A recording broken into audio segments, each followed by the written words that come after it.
வணக்கம் நண்பர்களே. 67,000 பேரை கொன்று குவித்த ஒரு போர் நிறுத்தத்தை நோக்கி போயிட்டு இருக்கு. உலகமே சந்தோஷப்படக்கூடிய ஒரு விஷயம். கிட்டத்தட்ட 90% அந்த போர் நிறுத்தம் உறுதி ஆயிடுச்சுன்னு சொல்றாங்க. இந்த போர் நிறுத்தத்துக்கான மிக முக்கியமான காரணம் அமெரிக்கன் பிரசிடென்ட் டொனால்டு ட்ரம்ப்னு சொன்னவங்களால நம்ப முடியுமா?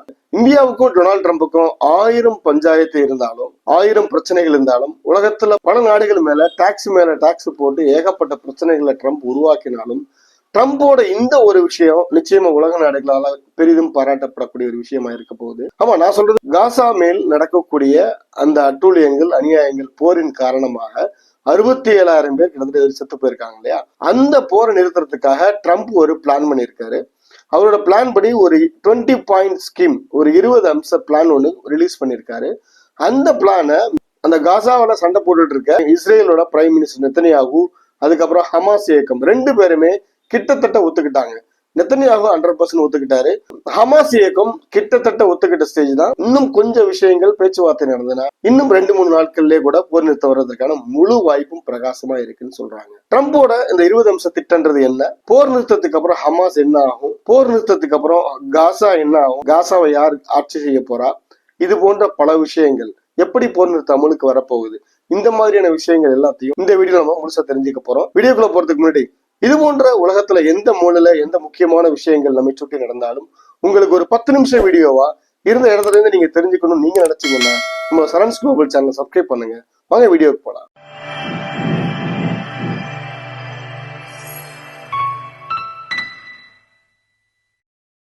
ஏற்கனவே பாலஸ்தீன பிரச்சனையில பாலஸ்தீனத்தின் சார்பா ஹமாஸும் இஸ்ரேலுக்காக நெத்தனியாகவும் ஃபைட் பண்ணிட்டு இருந்தாங்க.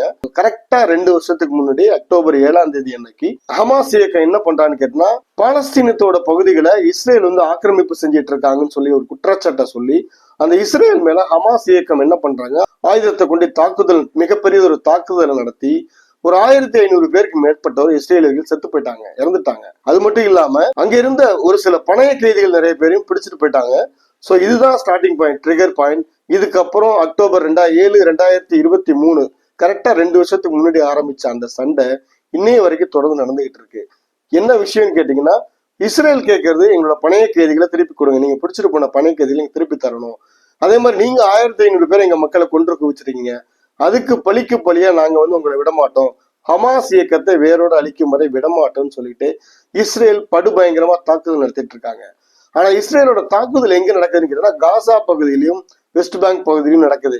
காசா பகுதின்றது ஒரு பாலஸ்தீனத்தோட ஒரு பகுதி. இஸ்ரேல் சொல்றது என்னன்னு கேட்டீங்கன்னா, பொதுமக்கள் என்ற போர்வையில ஹமாஸ் இயக்கங்கள் மறைந்து வாழ்கின்றாங்க, பொதுமக்களை ஒரு கேடயமா பயன்படுத்திட்டு ஹமாஸ் இயக்கம் தப்பிச்சுக்கிறாங்க. சோ அதனால நாங்க விடமாட்டோம் இந்த தடவைன்னு சொல்லிட்டு கண்மூடித்தனமா காசா மேல தாக்குதல் நடத்துறாங்க. இதனால இதுவரைக்கும் 67,000 பேர் கிட்டத்தட்ட அந்த பாலஸ்தீனர்கள் செத்துருக்காங்க இந்த ஃபைட்னால. அங்க காசா பகுதியில வாழ்றவங்களுக்கு சாப்பாடு கிடைக்கல, தண்ணி கிடைக்கல, குடியிருக்க இடம் கிடையாது, சுடுகாடுக்கு இணையா அந்த ஏரியா இருக்குது. சோ அப்படிப்பட்ட ஏரியால ஒரு போர் நிறுத்தம் நடக்கிறதுக்காக செப்டம்பர் மாதம், அதாவது போன மாசம் கடைசியில அமெரிக்க பிரசிடென்ட் டொனால்டு ட்ரம்ப்பும் இஸ்ரேலிய பிரைம் மினிஸ்டர் நெத்தனியாகவும் ஒன்னா சேர்ந்து ஒரு 20 அம்ச திட்டத்தை அனௌன்ஸ் பண்ணாங்க. 20 பாயிண்ட் பிளான அனௌன்ஸ் பண்றாங்க. அந்த பிளானோட நோக்கம் என்னன்னு கேட்டீங்கன்னா, பாலஸ்தீனத்தில் நடக்கக்கூடிய அந்த காசா போரை உடனடியா நிறுத்தணும், அதற்கான ஒரு சொல்யூஷன் சொல்லிட்டு 20 அம்ச திட்டத்தை அனௌன்ஸ் பண்ணிருக்காங்க. இந்த 20 அம்ச திட்டம் என்னன்னு கேட்டீங்கன்னா, இந்த திட்டத்தை இஸ்ரேலும் அந்த ஹமாஸ் இயக்கமும் ஒத்துக்கிட்டு அடுத்த 72வது மணி நேரத்துல இருந்து போர் நிறுத்தம் முழுமையாக அமலுக்கு வரும். இஸ்ரேலோ அல்லது ஹமாஸ் அமைப்பினரோ ஒருவருக்கொருவர் தாக்கி கொள்ள கூடாது. அடுத்தது பணைய கைதிகள் பரிமாற்றம். ஹமாஸ் இயக்கம் பணைய கைதிகளா பிடித்து வச்சிருக்கிற அந்த 50 பேரை, மீதி இருக்கிற 50 பேரை உயிரோடு அல்லது ஏற்கனவே இறந்து போனவர்களோட சடலத்தை ஒப்படைக்கணும். அதே போல இஸ்ரேல் என்ன பண்ணுவான்னு கேட்டீங்கன்னா, அவங்க கையில இருக்கிற பாலஸ்தீன கைதிகளை விடுதலை செய்வாங்க. அடுத்த பாயிண்ட், ரொம்ப ரொம்ப முக்கியமான பாயிண்ட், ஹமாஸ் இயக்கம் தங்க கிட்ட இருக்கிற ஆயுதங்கள் எல்லாத்தையும் பிடிச்சிட்டு தங்கள்கிட்ட இருக்கிற ஆயுத பிரிவை கலைக்கணும். சோ அவங்கள்ட்ட எந்த ஆயுதமும் இருக்கக்கூடாது அப்படின்றது மிக மிக மிக முக்கியமான ஒரு பாயிண்டா இருக்கு. ஹமாஸ் இயக்கம் தங்களோட ஆயுதங்களை அழிக்கிறத எகிப்து, அமெரிக்கா, கத்தார் ஆகிய நாடுகள் அவங்களோட சூப்பர்விஷன் கீழே இது நடக்கணும் அப்படின்றது மிக மிக முக்கியமான ஒரு விதியா இருக்கு. படிப்படியா இஸ்ரேல் அந்த காசா ஏரியால இருந்து வெளியேறுவாங்க. அதுக்குன்னு ஒரு எல்லோ லைன் கிரியேட் பண்ணி அந்த லைனுக்குள்ள அவங்க நிப்பாங்க. சோ இது ஃபர்ஸ்ட் இனிஷியலா அடுத்த போர் நிறுத்தம் அமலுக்கு அடுத்த 30வது நாள் அவங்க எல்லோ லைனுக்கு போயிருவாங்க. அதுக்கப்புறம் அடுத்த 90 நாட்களுக்குள்ள முழுவதுமாக இஸ்ரேல் காசா பகுதியை விட்டு வெளியேறுவாங்க. காசால இருக்கிற மக்கள் யாரும் வெளியேற வேண்டிய அவசியம் கிடையாது. விருப்பப்பட்டால் வெளியே போகலாம். அங்கேயே நாங்க இருக்கணும்னு நினைச்சா அங்கேயே இருக்கலாம். காசா விட்டு வெளியேறுவர்களும் காசாவுக்குள் மீண்டும் வர விரும்பினால் கண்டிப்பாக நிச்சயமாக அவர்கள் அழைக்கப்படுவார்கள். தாராளமா வரலாம். காசால இருந்து வெளியே போனதும் சரி, உள்ள வர்றதும் சரி, அவங்களோட மக்களோட விருப்பம். நாங்க யாரையும் கட்டாயப்படுத்த மாட்டோம்னு சொல்லிட்டாங்க. அதே போல காசாவில இந்த போர் நிறுத்தத்துக்கு அப்புறம் ஒரு புதிய அரசாங்கம் வந்து ஏற்படுத்த போறாங்க, இடைக்கால அரசாங்கம். அதை காசாவை கவர்ன் பண்றது ஒரு இண்டிவிஜுவல் அமைப்பு. காசாவோட நிர்வாகத்தை ஒரு இண்டிபெண்டன்ட் பாடி கிட்ட நாங்க வந்து ஒப்படைக்க போறோம். அந்த இண்டிபெண்டன்ட் பாடின்றது அமெரிக்கா தலைமையில அரப் லீக் கண்ட்ரிஸ் எல்லாரோட ரெப்ரசன்டேட்டிவ் இருப்பாங்க, சேர்ந்து இருந்து காசாவை வந்து மேனேஜ் பண்ணுவாங்க. ஆனா இதுல ஹமாஸ் இயக்கத்துக்கு எந்த பங்குமே இருக்கக்கூடாது. அதாவது போர் நிறுத்தத்துக்கு பிறகு அமைய போற அந்த அரசாங்கத்துல, காசாவோட அரசாங்கத்துல, நிர்வாக அமைப்புல ஹமாஸுக்கு எந்த ஒரு பங்குமே இருக்கக்கூடாது. மிக மிக முக்கியமான ஒரு கண்டிஷன். காசாவோட இப்ப நடந்த போர்னால அங்க இருக்கக்கூடிய உள்கட்டமைப்பு வசதி எல்லாமே சுத்தமா தரைமட்டமா ஆயிடுச்சு. அதை மீண்டும் பில்ட் பண்றதுக்காக 50 பில்லியன் அமெரிக்கன் டாலர்களை அமெரிக்காவும் மற்ற அரபு நாடுகளும் சேர்ந்து வந்து கொடுக்க போறாங்க. ஸோ இதை வந்து காசாவோட மறு கட்டமைப்புக்கு பயன்படுத்த போறாங்க. காசாவை ரீஸ்ட்ரக்சர் பண்ணி எல்லாத்தையும் புதுசா ரெடி பண்றதுக்காக பயன்படுத்திக்க போறாங்க. போர் நிறுத்தத்துக்கு பிறகு காசாவை சுற்றி ஒரு 5 வருஷத்துக்கு ஒரு இன்டர்நேஷனல் ஆர்மி, அவங்க வந்து அரப் லீக்ல இருந்து வரமாட்டாங்க, அரப் கண்ட்ரி அல்லாத இன்டர்நேஷனல் ஆர்மி வந்து மானிட்டர் பண்ணிட்டே இருப்பாங்க. அதே நேரத்துல இஸ்ரேலுக்கு ஏதாவது பாதுகாப்பு அச்சுறுத்தல் ஏற்பட்டால் இஸ்ரேல் திருப்பி தாக்குவதற்கான முழு உரிமை இருக்கின்றது இந்த சரத்து சொல்லுது. அதே போல அது காசான்றது பாலஸ்தீன ஏரியா, அவங்களுக்கான ஏரியால இஸ்ரேல் வந்து இஸ்ரேலியர்கள் அங்க வந்து சட்டவிரோதமா வந்து குடியமர்த்துறாங்க, இவங்களோட ஆட்களை உள்ள நுழைக்கிறாங்கன்ற ஒரு குற்றச்சாட்டு ரொம்ப நாளா இருக்குது. அது வந்து இனி செய்ய மாட்டாங்க. காசா ஏரியாவில் இஸ்ரேல் தன்னோட குடியிருப்புகளை அமைக்காது அப்படிங்கிறது முழுமையான உத்தரவாதம் இந்த ஸ்கீம்ல தர்றாங்க. இந்த 20 அம்ச பிளான்ல இருக்கக்கூடிய மிக முக்கியமான விஷயங்கள்ன்றது இதுதான்.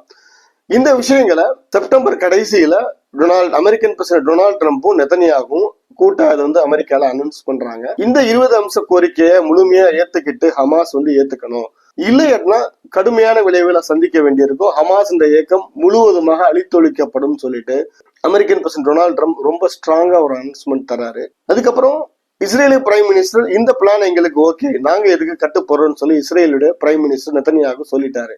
ஹமாஸ் இயக்கம் இது சம்பந்தமா ஆலோசனை நடத்திட்டு ஹமாஸ் இயக்கம் அவங்க என்ன சொல்றாங்கன்னு கேட்டீங்கன்னா, இந்த பணைய கைதிகளை ஒப்படைக்கிறதுக்கு நாங்க எப்பவுமே தயாரா இருக்கிறோம், முழுமையாக ரெடி இந்த விஷயத்தை அனௌன்ஸ் பண்ணிருக்காங்க. அதாவது ஃபர்ஸ்ட் டொனால்ட் ட்ரம்ப் அவங்களோட வார்னிங்க்கு ஃபர்ஸ்ட் இவங்க வந்து அக்செப்ட் பண்ணிக்கிறாங்க, கண்டிப்பா நாங்க இந்த போர் நிறுத்தத்துக்கு ஒத்துக்கிறோம்னு சொல்லிடுறாங்க. அவங்களுக்கு வந்து எந்தெந்த விஷயங்கள்லாம் தயக்கமா இருக்கோ அதையெல்லாம் பேச்சுவார்த்தை மூலமா தீர்த்துக்கலாம்னு சொல்றாங்க. அவங்க தயங்குற ஒரு விஷயம் என்னன்னு கேட்டீங்கன்னா, ஹமாஸ் வந்து ஆயுதங்களை முழுமையாக களையணும், அவங்களோட ஆயுத பிரிவை கலைக்கணுன்ற விஷயத்துக்கு கொஞ்சம் யோசிக்கிறாங்க. ஆனா அதை தவிர வேற வழியும் இல்லை இந்த விஷயத்துக்கு. ஆக்சுவலா அடுத்தது ஃபியூச்சர்ல அமைய போற அந்த காசாவை நிர்வாகம் பண்ணக்கூடிய அமைப்புல ஹமாஸ் இயக்கத்தினர் இருக்கக்கூடாதுன்னு சொல்லியிருக்காங்க இல்லையா, அவங்களோட பங்கு எதுவுமே இருக்கக்கூடாதுன்னு சொன்னது. இந்த 2 விஷயங்களை அவங்க தயக்கத்தோட பாக்குறாங்க. மற்ற விஷயங்கள் அனைத்திலும் அவங்க ஒத்து போறாங்க. ஒத்து போகாத விஷயங்களை பேச்சுவார்த்தை நடத்தி முடித்துக்கலான்ற ஒரு இடத்துக்கு ஹமாஸ் இயக்கம் வந்திருக்காங்க. இந்த பிளானுக்கு இஸ்ரேல் முழுமையா ஒத்துக்கிறாங்க. ஹமாஸ் இயக்கம் பேச்சுவார்த்தை நடத்த மிக தயாரா இருக்கதா சொல்லிட்டாங்க. ஸோ ஆல்மோஸ்ட் இந்த 2 பாயிண்ட் தவிர 2-3 பாயிண்ட் தவிர இது எல்லாத்தையும் அவங்களே ஏத்துக்கிறாங்க. சோ இதையெல்லாம் கூட்டி கழிச்சு பாக்குறப்போ இந்த பாலஸ்தீன போர், காசாவின் மீதான இந்த போரானது எண்ட நோக்கி போய்கிட்டு இருக்குன்னு சொல்றாங்க. Dead end. இதுக்கு மேல இந்த போர் தொடராது, நிச்சயமா இந்த போர் ஒரு முடிவு நோக்கி போயிட்டு இருக்கு விஷயத்த உலகமே எதிர்பார்த்துட்டு இருக்காங்க. கடந்த வாரம் கூட இஸ்ரேலிய பிரைம் மினிஸ்டர் பெஞ்சமின் நெதன்யாகு என்ன சொன்னார்னு கேட்டீங்கன்னா, நாங்க வந்து பாலஸ்தீனம் என்ற ஒரு நாடு அமையறதுக்கான வாய்ப்பே கிடையாது, எந்த காலத்திலும் அதை நாங்க அனுமதிக்க மாட்டோம்னு ஸ்ட்ராங்கா சொன்னவரு இன்னும் 2 வருஷம் கழிச்சு பாலஸ்தீனம் அமைக்கிறதுக்கு எப்படி ஒரு ஒத்துக்கிட்டாரு அப்படின்ற கேள்வி வரலாம். அமெரிக்கன் பிரசிடன்ட் டொனால்ட் ட்ரம்ப் அமைதிக்கான நோபல் பரிசின் மேல எந்த அளவுக்கு இன்ட்ரெஸ்டடா இருக்காருன்னு சொல்லி எல்லாருக்குமே தெரியும். அதுக்கு எதிராக பெஞ்சமின் நெதன்யாகு பேசினாருன்னா பெஞ்சமின் நெதன்யாகு என்ன ஆவாரு? அமெரிக்காவோட சப்போர்ட் முழுசா கிடைக்குமா? அடுத்த எதிரி ஹமாஸை கூட அமெரிக்கா எதிரியா பார்க்காது, இஸ்ரேலை எதிரியா பார்க்க ஆரம்பிச்சிருவாரு டொனால்ட் ட்ரம்ப். ஸோ அதுக்கு பயந்துகிட்டு சரி நமக்கு எதுக்கு பிரச்சனை, ஸோ காசா வார நிறுத்துறதுல நம்மளாலதான் அந்த அமைதி பேச்சுவார்த்தை நின்று போச்சுன்னு ட்ரம்ப் நினைச்சிருவாரு. ஸோ பெஞ்சமின் நெதன்யாகுவாலதான் நமக்கு அமைதிக்கான நோபல் பரிசே கிடைக்கலன்னு கூட ஆகலாம். ஸோ நமக்கு எதுக்கு பிரச்சனைன்னு சொல்லிட்டு அமெரிக்காவை பகையை சம்பாதிக்க வேணாம், அந்த நோக்கத்துல நெதன்யாகு என்ன பண்ணிட்டாரு, சரண்டர் ஆயிட்டாரு. ஓகே, இந்த கண்டிஷனுக்கு நான் ஒத்துக்கிறேன்னு சொல்லி சரண்டர் ஆயிட்டாரு. ஆனா ஹமாஸ் இயக்கம் அவங்க ஏன் ஒத்துக்கிறாங்கன்னு கேட்டீங்கன்னா, எப்படியாவது காசால போர் நின்றாதா, அங்க இருக்கிற மக்கள் நிம்மதியா வாழ மாட்டாங்களா, அந்த ஒரு நோக்கம் தான் பெரிய நோக்கமா இருக்கு. அது மட்டும் இல்லாம அங்க இருக்கிற அரப் கண்ட்ரிஸ் எல்லாருமே ஹமாஸ் இயக்கத்து மேல ஒரு பிரஷரை போடுறாங்க, எப்படியாவது போர் நிறுத்தத்துக்கு ஒத்துக்கணும், தேவையில்லாம மக்கள் சாகுறாங்க, அந்த ஒரு விஷயத்த அவங்க வந்து ப்ரெஷரைஸ் பண்றாங்க. சோ அதனால ஹமாஸ் இயக்கமும் வேற வழி இல்லாம இறங்கி வர்றாங்க. இதோட அடுத்த கட்டம் எப்படி இருக்குன்னு கேட்டீங்கன்னா, இந்த உடன்படிக்கைய ஹமாஸ் இயக்கம் முழுக்க முழுக்க என்டாஸ் பண்ணதுக்கு அப்புறம் அவங்க வந்து மெயினா எதுல ஸ்டார்ட் பண்ணுவாங்கன்னு கேட்டீங்கன்னா, பணைய கைதிகளை ஒப்படைக்கிற விஷயம் ஸ்டார்ட் பண்ணுவாங்க. முதல்ல ஹமாஸ் இயக்கம் தங்கள்கிட்ட இருக்கிற இஸ்ரேலிய பணைய கைதிகளை ஒப்படைப்பாங்க. அதுக்கப்புறம் இஸ்ரேல் அவங்கள்ட்ட இருக்கிற பாலஸ்தீனிய கைதிகளை ஒப்படைப்பாங்க. ஸோ இப்படிதான் ஸ்டார்ட் ஆகும். இதுக்கப்புறம் அந்த காசா பகுதியில புதிய ஒரு அரசாங்கத்தை ஏற்படுத்துறதுக்கான ஒரு நிர்வாக குழு அமைப்பதற்கான பணிகள் நடக்க ஆரம்பிக்கும். ஸோ இப்படி ஸ்டெப் பை ஸ்டெப் ஒவ்வொரு விஷயமா நடக்க ஆரம்பிக்கும். இது ஒரு மிக நல்ல அறிகுறியா தெரியுது. மெயினா இந்த போர் நிறுத்தத்துக்கான மிக மிக முக்கியமான ஒரு காரணமா சொல்றது யாருன்னு கேட்டீங்கன்னா, அமெரிக்கன் பிரசிடென்ட் டொனால்ட் ட்ரம்ப் தாங்க.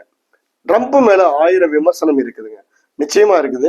உலக நாடுகள் எல்லா நாடுகள் மேலேயும் டாக்ஸ் மேல டாக்ஸ் போட்டு டார்ச்சர் பண்ணிட்டு இருந்தாலும், இந்தியாவுக்கும் அவருக்குமே 1008 பஞ்சாயத்து இருந்தாலும், உண்மையிலேயே இந்த போரை நிறுத்துறதுக்காக அமெரிக்கன் பிரசிடென்ட் டொனால்ட் ட்ரம்ப் எடுத்த முயற்சியை மனசார எல்லாரும் பாராட்டணும். இந்த முயற்சிக்கு பின்னாடி பல காரணங்கள் இருக்கு. டொனால்ட் ட்ரம்ப்புக்கும் பர்சனல் அஜெண்டா இருக்குது. எப்படியாவது அமெரிக்கான நோபல் பரிசை வாங்கிடணும்ன்ற ஒத்த காலில் நிக்கிறாரு.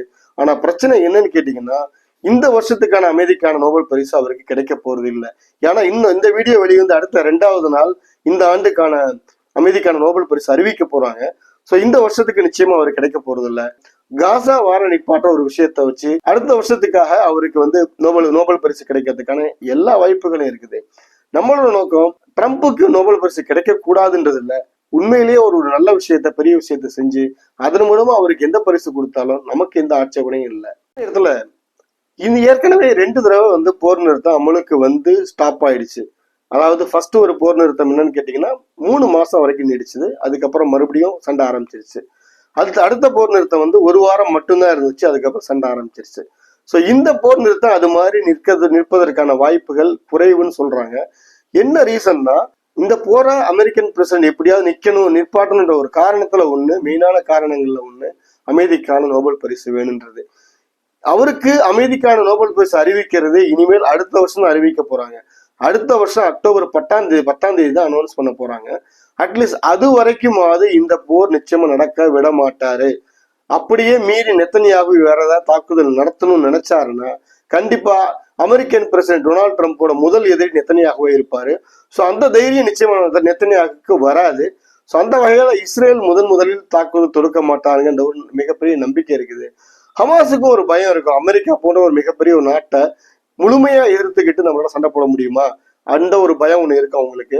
சோ அதனால இந்த போர் நிறுத்தம் அட்லீஸ்ட் இன்னும் 1 வருஷமாவது தொடரும் சொல்லிட்டு அங்க இருக்கிற அரசியல் பார்வையாளர்கள் சொல்றாங்க. நீங்க என்ன நினைக்கிறீங்க? இந்த போர் நிறுத்தம் முழுமையாக நிற்குமா இல்ல மீண்டும் சண்டை ஆரம்பிக்குமா? உங்களோட கருத்து என்னன்றத கமெண்ட்ல சொல்லுங்க. இந்த வீடியோ உங்களுக்கு பிடிச்சிருந்தா லைக் பண்ணுங்க, கமெண்ட் பண்ணுங்க. மீண்டும் மற்றொரு வீடியோவில் உங்களை சந்திக்கும் வரை உங்களிடமிருந்து விடைபெறுகிறேன். நன்றி, வணக்கம்.